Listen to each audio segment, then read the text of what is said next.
இன்னைக்கு ஒரு பெரிய கிக்கல்ல இருந்து நான் எப்படி தப்பிச்சேங்கிற கதையை தான் பார்க்க போறீங்க. காலகாலத்துல 10 மணிக்கெல்லாம் நல்லா நிம்மதியா தூங்கிட்டு இருந்தேன். திடீர்னு என்ன நோக்கி ஏதோ வர மாதிரி ஒரு ஃபீலிங். வேற எதுவும் இல்லை, என் வீட்டுல வளர்க்குற நாய் தான். இது தெரியாம நான் ஏதோ பேன்னு நினைச்சு ஒரு அவசரத்துல எந்திரிச்சிட்டேன். எந்திரிச்ச ஃபோர்ஸ்ல பக்கத்துல இருந்த கட்டில இன்ஜுரி ஆன கால் போய் இடிச்சிருச்சு. அந்த வழியோடய போய் பிரேக்ஃபாஸ்ட் லஞ்ச் எல்லாம் முடிச்சிட்டேன். எந்திரிச்சதுலேருந்து என்ன வீட்டில் தண்டமா இருக்கும்னு ஜிம்முக்கு போகலான்னு போனேன். அங்கே போனால் நிற்க கூட இடம் இல்லாத அளவுக்கு கூட்டமாக இருக்கு. சரி எல்லாம் நம்ம நேரம் நினச்சிட்டு நிற்கும் போது திடீர்னு தம்பி இங்கே வாப்பான்னு ஒருத்தர் கூப்பிட்டாரு. நானும் போனேன். தம்பி கொஞ்சம் வெயிட் அதிகமாக போட போறேன், ஸ்பாட் பண்ணுறியான்னு கேட்டாரு. ஒரு அவசரத்தில் ஓகேன்னு சொல்லிட்டேன். சரி கொஞ்சம் நஞ்ச வெயிட் தான் தூக்குவார்னு பார்த்தா 150 கிலோ, அதுவும் பெஞ்ச் ப்ரெஸ்ல. அவர் அப்படியே பார் எடுக்கிறாரு. கொஞ்சம் ஸ்ட்ரகிளோடையே ஃபர்ஸ்ட் ரெப்பை போட்டு முடிச்சுக்காரு. சரி அப்படியே முடிப்பாருன்னு பார்த்தா அடுத்த ரெப்பு போறாரு. ஆனால் இந்த ரெப்பில் அவரால் கொஞ்சம் கூட தூக்க முடியல. அதனால நான் கொஞ்சம் சப்போர்ட் பண்ண வேண்டியதா போச்சு.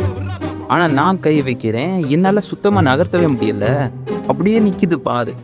சரி இன்னைக்கு அவர் அவ்வளோதான் நினைக்கும் போது பக்கத்தில் இருந்தவங்க எல்லாம் ஹெல்ப் பண்ணி கொஞ்சம் சுற்றி வச்சிட்டோம். ஆனால் சுற்றி யாருமே அன்னைக்கு இல்லைன்னா அவரும் காலி நானும் காலி. நல்ல வேலைக்கு ஏரியா கேர்ள்ஸ் பார்க்கல.